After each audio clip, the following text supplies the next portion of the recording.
Wakey, wakey, wakey, wakey, it's time for school. Come on. Wake up, it's time for school. Come on, man. Are you ready for school? So I woke up today at 5 a.m. and I check my messages as soon as I wake up. And a dear subscriber of mine basically sent a picture from the marking scheme which showed a different way to calculate the eigen vectors given that we already know the eigenvalues.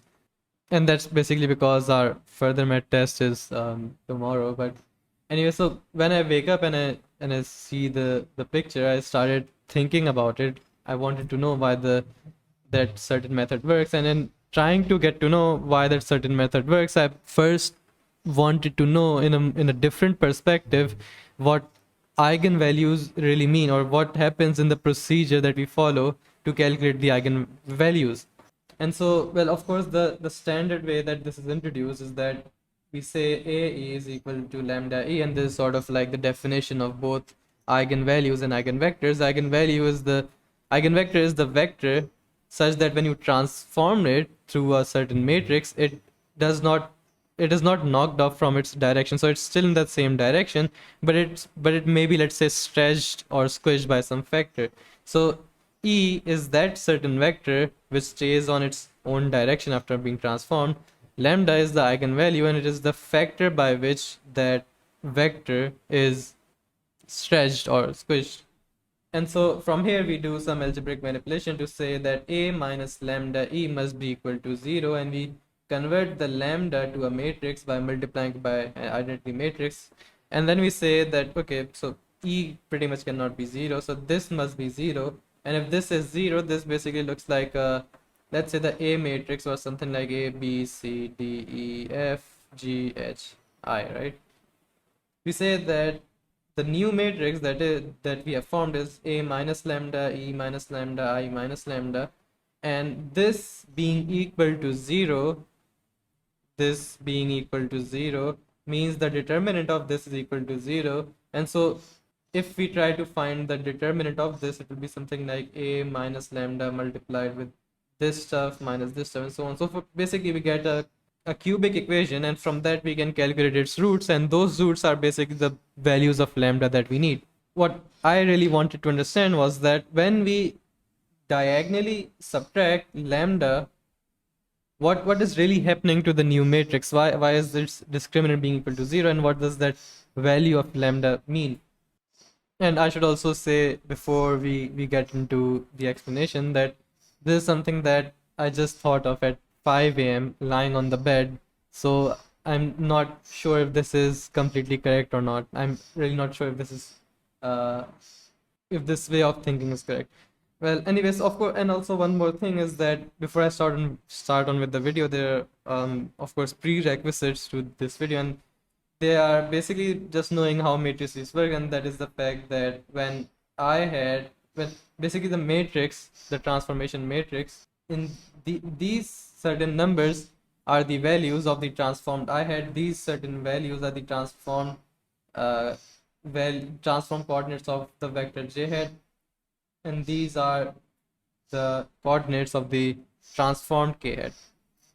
Right, so let's start off with a very basic example. Let's say we have a matrix 1 0 0 0 2 0 0 0 3, and this is a very simple matrix in that we can see that here here the I hat is, well, I hat remains I hat. Here the j hat is in the same direction but it's twice, and the k hat is in the same direction but thrice. So if we look at it in the 3D plane, it will look something like this. So this is my x-axis, this is my y-axis, and let's say orange is my z-axis.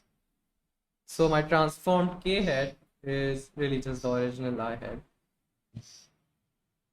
The transformed j hat it will look something like this, but it will be of twice the value, so something like this. And k hat will be again the same thing but thrice. So here, and of course if you try to follow the procedure, it will be easy to see that the eigenvalues of this are 1, 2, and 3. Now first let's let's look at 1 and what is happening when we look at 1. So 1, the transform matrix that I'll be looking at is 1 minus 1 0 0 0 2 minus 1 0 0 0 3 minus 1. So in essence, what I'm doing is that from the transform I had, I am subtracting 1 from its x component. From the transform j hat, I am subtracting 1 from its y component. From the transform k hat, I am subtracting 1 from its z component. So when I subtract 1 from the x component of this, it basically just comes to the origin, right? When I subtract 1 from the y component of the transform j hat, it comes to, well, it just comes to 1j. And when I subtract 1 from the z component of the transform k hat, it comes to 2k. Now, if we first look at what the discriminant of the original matrix was, well, in the original matrix, it looks something like this, where this is 1i, this would be 2j, and this would be 3k. Well, discriminant is basically the volume that you would get when you complete this figure. I think it's called tetrahedron, but I'm not really sure. But well, in this case, it will actually be a cuboid. So when we complete the figure, it will look something like this, right? And in this, the volume of this is basically the discriminant, right? This was our length, this was our breadth, this was our height. So in this case, it's really 6. But in general, the discriminant is the volume of the tetrahedron that you get when you look at the vectors, basically. So when we transform this, what we ended up with was that our length, which was our length, first it was 1, but then when we subtracted it, it became smaller and it actually became 0. So you can think of it as this certain cross-sectional area coming closer and closer to this face. So let me just redraw the transformed figure, where we have the breadth, which is now 1, we have the height, which is now 2, but the length, instead of being 1 previously, has now come to 0. So actually what we have end up with, instead of having a 3D figure, we end up with a 2D figure. We just end up with a face. We end up with a face look something like this. And so we don't have any volume because it is no longer a 3D figure. It has been squished down to a 2D figure. And so since its volume is 0, this is to basically say that its discriminant is 0. And so this is basically an explanation why when we subtract 1 from this certain matrix, its discriminant is 0, which means that 1 is an eigenvalue. And of course, the same thing applies if instead of inputting 1, I input 2 into it. In case I input 2 into it, this will squish down to 0, and which means it will turn into a 2D figure rather than 3D. And of course, 2D figures have 0 volume, so that's another eigenvalue. And if I subtract 3, this will become 0, and that's another eigenvalue. So actually, in general, we can say that for any a, b, c, 0, 0, 0, 0, 0, 0, a, b, c's are really the eigenvalues of it. But this is kind of like a convenient example that I took because, it was kind of easier to draw and easier to imagine. But a slightly different story happens when I take a random matrix whose transformed ij's and k's do not really lie on the same axis. So let me draw another one, and for this it will be kind of a little bit harder to understand than the previous one, simply because it is a bit harder to draw it, so you will mostly have to imagine it. So this is my x-axis, this is my y-axis, this is my orange, so this is my z-axis. And let's just pick something random. Let's say the transformed I hat lies over something like this, the transformed j hat lies something like this, and the transformed k hat lies something like this, right? So when we diagonally subtract some lambda from it, again what we're really doing is from the x component of the I hat, we basically subtract some value. From the y component of the j hat, we subtract that exact same value, and from the z component of the transformed k hat, we subtract that exact same value. So instead of now lying over this certain value, the new transformed I hat will lie, let's say, somewhere over here. So now its x component has decreased, but it is to note that uh, its y component is still the same. Well, actually, I should yeah, so basically there's something you would really have to picture, but the point I'm trying to make is that its y component is the same and its z component is the same. So the only thing that has changed in this vector, in this new transformed I hat vector, is only the x component. So its y and z is still being the same. So let me redraw that. So the transformed I hat looks something like this. Now I do the same treatment with the other one such that I only decrease its y value, so maybe it lies somewhere over here, such that its x and z values still being the same. And again, the same treatment for this one, let's say it lies somewhere over here.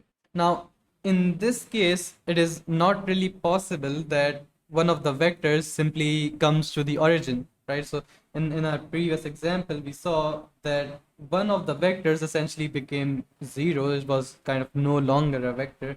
And that resulted in the resulting figure being a 2D figure. But here, since for every vector we are only decreasing one of their components and they don't lie on that component itself, this for this certain matrix it will not really be the case that one of the vectors will come to the origin, but a slightly different story will really be happening. So if we focus on, let's say, the transformed I hat and j hat, in this we can see that of course we are keeping one of their components same and we're changing the other one. So, and this is not something that is necessarily true, but but if this is true, then it is the eigen value. And so eigenvalue would here would basically be that certain number such that I subtracted lambda from it. I subtracted lambda from its x component and from its y component. It will be such a number such that this vector right over here overlaps with this vector right over here. So they sort of come on top on each other. They're basically in the same direction as each other. Of course, it can be completely possible that one of them is higher in length and the other one is shorter, but what will really happen is that one of them overlaps with the other one. And so what the result will be of this is, let's say for example you had something like this. So of course this would result in a certain 3D figure because none of the lengths are overlapping, so it will have some value. Instead, what has now happened is that, let's say this is one of the vectors, but the two vectors are now in the same direction. So then again, since the dimensions are kind of squished, this is no longer a three-dimensional figure because they overlap with each other. This now is only a 2D figure, and for a 2D figure the volume would of course be 0, which means that the discriminant would be 0, which means that this would be a certain eigenvalue. And so to sum it up, really, the eigenvalue would be that certain value such that when you decrease that value from the x component of transformed I hat and that value from the y component of the transformed j hat, these two new vectors overlap each other, and due to their overlapping, the figure that you get is no longer a 3D figure, hence the discriminant will be 0. Now, well, I chose y and z because, why not, but really the same argument will apply to the other pairs. So one of the eigenvalue will be such that the transformed I hat and the transformed j hat kind of overlap. The other one would be by j hat and k hat, transformed j hat and k hat overlap, and the other one, so 1, 2, 3, the other one would be when k hat, transformed k hat and transformed I hat overlap, right? Which again kind of like given this, it makes sense why for a 3 by 3 matrix there are 3 eigenvalues, or at least there can be a maximum of 3 eigenvalues because we are looking at two pairs overlapping each other and we have 3 vectors in total. So it's like 1 and 2, 1 and 3, and 2 and 3. These are the only possibilities. Well, anyways, That was the whole of the video. QED, I guess. See you in the next